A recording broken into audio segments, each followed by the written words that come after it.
partir du moment où toute œuvre, quelle que soit la volonté ou la nécessité de son créateur, est prise évidemment dans ce jeu de reproduction, production, diffusion culturelle, elle ne peut pas faire, enfin l'art ne peut pas faire comme s'il était une sorte de cerf ou de bulle enchantée déliée de l'écologie ambiante.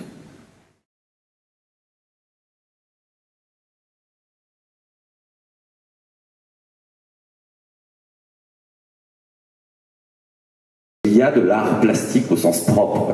Hein. Donc cette histoire du plastique, ça me travaille un peu. Et que voilà, ces oiseaux soient pris dans le plastique, ça me travaille aussi.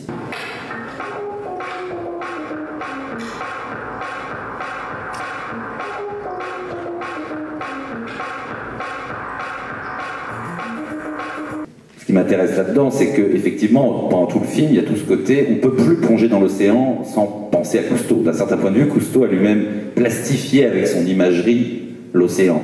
L'idée n'était pas de rassembler des films sur l'écologie ou du cinéma sur l'écologie, mais plutôt de l'écologie en cinéma, donc ce sous-titre « Le cinéma comme écologie ». Donc Hervé Aubron, on vient d'assister à votre conférence aujourd'hui au Manège. Une conférence, pour résumer, en gros sur l'art destructeur à même titre que toute autre activité humaine, je vous l'avez dit dire. Donc corrigez-moi si je me trompe. Et voilà. Art dépensier. L'art dépensier. Et donc l'écologie. Et qu'est-ce qui vous a amené à l'écologie? Est-ce que, parce que vous êtes cinéphile, est-ce que c'est plus le cinéma qui vous a amené à vous intéresser à l'écologie ou au contraire?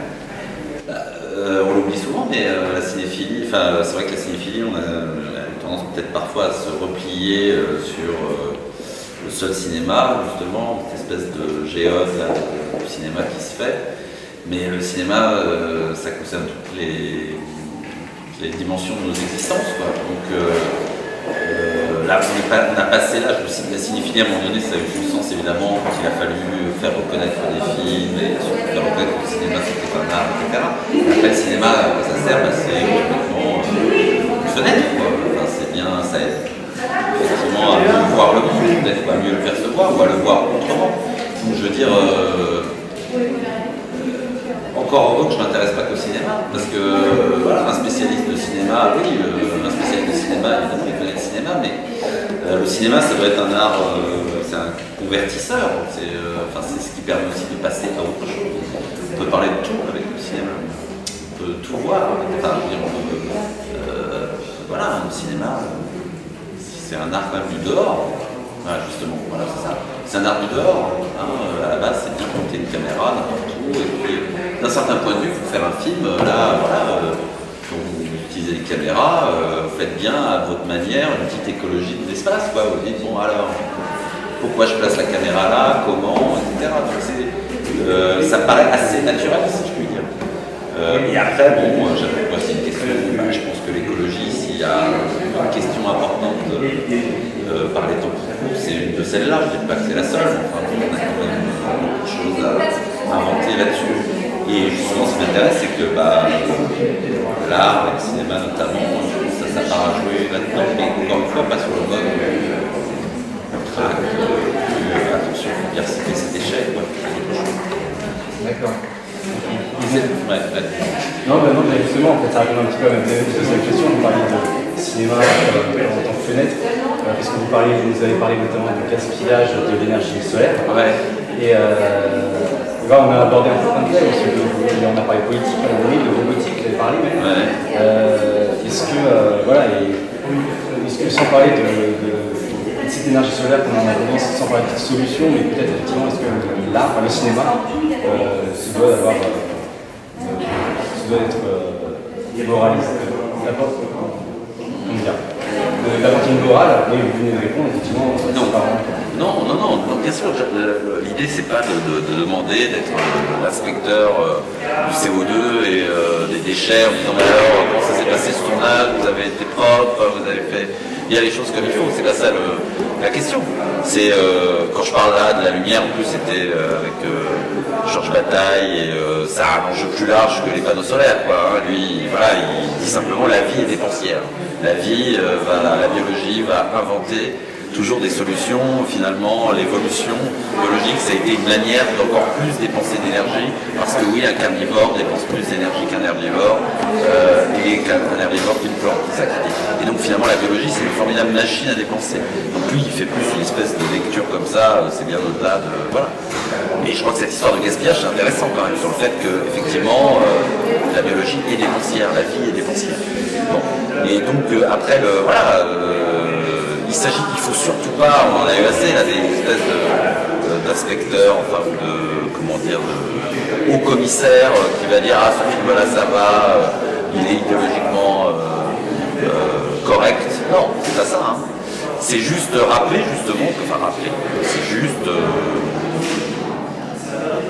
c'est juste que moi, à mon sens, en tant que spectateur, je sens quand même quand certains films ont une perspective un peu plus large que le seul cinéma. Parce que c'est ça le problème quand même. C'est qu'encore une fois, à la base, le cinéma, c'est bien voir le monde. Alors bien sûr, il y a tout un art qui s'est constitué, il y a toute une histoire qui s'est constituée, mais c'est quand même ça. Et donc, voilà, je n'enlève rien à la culture du cinéma, etc., puisque j'en fais partie, je viens de ça, voilà. Mais je crois précisément que le cinéma, c'est comme, voilà, il y avait Gilles Deleuze qui disait, la philosophie, enfin, il faut sortir de la philosophie par la philosophie. Il dit, voilà, moi, ma philosophie, c'est vraiment de la philosophie très sérieuse, mais j'espère qu'elle aide à penser d'autres choses que la seule histoire de la philosophie. Et ben, j'ai avec le cinéma, c'est pareil. Un grand film, c'est ce qui nous fait sortir du cinéma par le cinéma. Et notamment sortir du cinéma, bah, c'est, voilà, pourquoi pas la question de l'écologie, je dis pas que c'est la seule, mais cette question de l'écologie. Mais en tous les cas, si un film c'est simplement un trier un peu des chaînes, non, ça c'est de la communication municipale, ça, et c'est pas ce que j'attends d'un film. D'accord. Pour rester un peu sur le festival, donc tout au long de cette semaine, vous avez programmé une série de projections autour de ce thème de l'art dépensier, de l'écologie. Ouais. Enfin, pas seulement dépensier, oui, enfin de films qui me semblent vrai. Et est-ce qu'il y a s'il devrait y avoir un film à ne pas rater de cette programmation, vous conseilleriez lequel? Ils sont tous à voir. Ils sont tous à voir. J'ai une réponse. Je dirais que il y a un film particulièrement qui est assez peu vu, qui est ce film québécois, donc de Pierre Perrault, qui s'appelle La Bête lumineuse, et qui est un documentaire très étrange, justement dans une zone un peu impure, parce qu'on ne sait pas trop la part de mise en scène qu'il y a ou pas, sur deux citadins qui décident d'aller chasser avec pas des vieux loups de mer, mais des vieux loups de forêt, on pourrait dire, enfin des chasseurs purs et durs, évidemment qui arrivent avec un côté sourcé, un côté très bucolique, etc. Et qui en fait se sont complètement roulés dans la farine par les hommes des bois. Et ça c'est précisément, voilà, par exemple intéressant sur les malentendus, par exemple, parce que c'est ça aussi que j'essayais de dire tout à l'heure, c'est qu'il n'y a pas une écologie, il y a des écologies. Qu'un citadin, il a une écologie en tête. L'écologie, c'est pas seulement l'environnement, c'est ce qu'on a chacun dans notre tête. Chacun a une manière de voir l'environnement. Donc, et on voit bien, par exemple, deux écologies qui vraiment se télescopent, et surtout, voilà, on voit aussi qu'il y a toute une part de mise en scène, justement, dans leurs écologies. C'est que les hommes, les chasseurs purs et durs, ils jouent les chasseurs d'abord vis-à-vis des citadins, et en fait, en sous-main, ils se foutent de... Enfin, j'en dis pas plus, mais ils montent une blague. C'est presque inquiétant parfois le film. Ils montent en fait une farce. Une fausse chasse, c'est pas facile à dire. Donc voilà, ça montre bien qu'il y a de la mise en scène aussi dans l'écologie. D'accord, on ira voir ça. Voilà. Une dernière petite question, du coup on peut voir... Et il y a la nuit des monstres aussi, hein, parce que donc ça c'est une excroissance, je dirais, de l'écologie, enfin du rayon vert, c'est que il y a toujours la nuit cinéphile, qui est fait d'ailleurs avec l'association, je crois, de... Cap Campus. Voilà, Cap Campus. Et donc il y a toujours une nuit blanche, voilà, et donc on a du coup, assez logiquement, bon, parce que ça s'y prêtait assez bien, étant donné que c'est toujours l'idée un peu de la cinéphilie, un peu de genre. Et donc il y a un film coréen qui est très beau en rayon vert, cette programmation qui s'appelle The Host, qui est un film d'un sud-coréen qui s'appelle Bong Joon-ho, qui est vraiment une des grandes figures du cinéma grand public asiatique, qui est un film vraiment, c'est aussi, si on l'a pas vu, qui est magnifique, qui est à la fois un film de monstre asiatique, donc film d'horreur, évidemment un monstre qui est né de la pollution, comme souvent dans ce genre-là. mais qui est aussi un mélo et une comédie, vraiment. Tout ça ensemble, c'est un film monstre lui-même. Et du coup, donc lui, il ouvre la nuit, et après, il y a 2 autres films sur cette question de la monstruosité, évidemment, du mutant. Donc il y a un film plutôt des années 50, voilà, la cinéphilie plus ancienne, qui est la créature du lac noir, avec un monstre un peu en plastique, mais qui est assez, dans une version 3D d'ailleurs, qui est assez plaisant. Et puis un film plus sur des mutants, Total Recall, qui est Paul Verhoeven avec Arnold Schwarzenegger, qui est un peu mutant en son genre, et surtout qui est sur Mars. Donc vous verrez, il y a une espèce de résistance, de prolétaires qui sont devenus mutants sur Mars. Et il y a tout un enjeu écologique d'ailleurs sur comment on investit précisément une planète, qui a droit à ça ou pas, le rationnement. Et évidemment, les plus pauvres sont exposés à des radiations et donc ils sont devenus mutants, mais c'est devenu une espèce de résistance, etc. Donc voilà, la nuit peut être assez belle avec tous ces petits monstres. Quoi. On ira voir ça avec la web TV pour ceux qui ne pourront pas y aller. On fera un résumé d'ailleurs.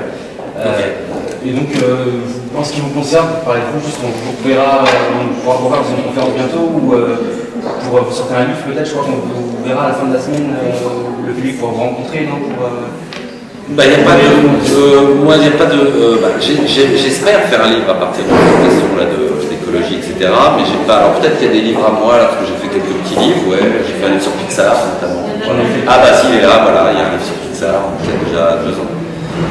D'ailleurs, l'écologie n'est pas absente, parce qu'il y a Wall-E, désolé, là, avec le petit robot. Mais sinon, bah, je vais accompagner, surtout, c'est pour ça que je suis là. Je ne vais pas présenter que ces films-là, mais je vais accompagner à toute la programmation que j'ai faite. Présenter les films et je lance ça. Et puis bah, je vais présenter d'autres films. Et puis en plus, je vais aussi faire des choses avec Kelly Reichardt, parce qu'il y a des choses avec Kelly Reichardt. Voilà. Je vais être là jusqu'au bout. Je suis au contact. C'est un plaisir. Merci beaucoup. Bah, merci à vous. Bonne soirée. Bon festival. Ouais.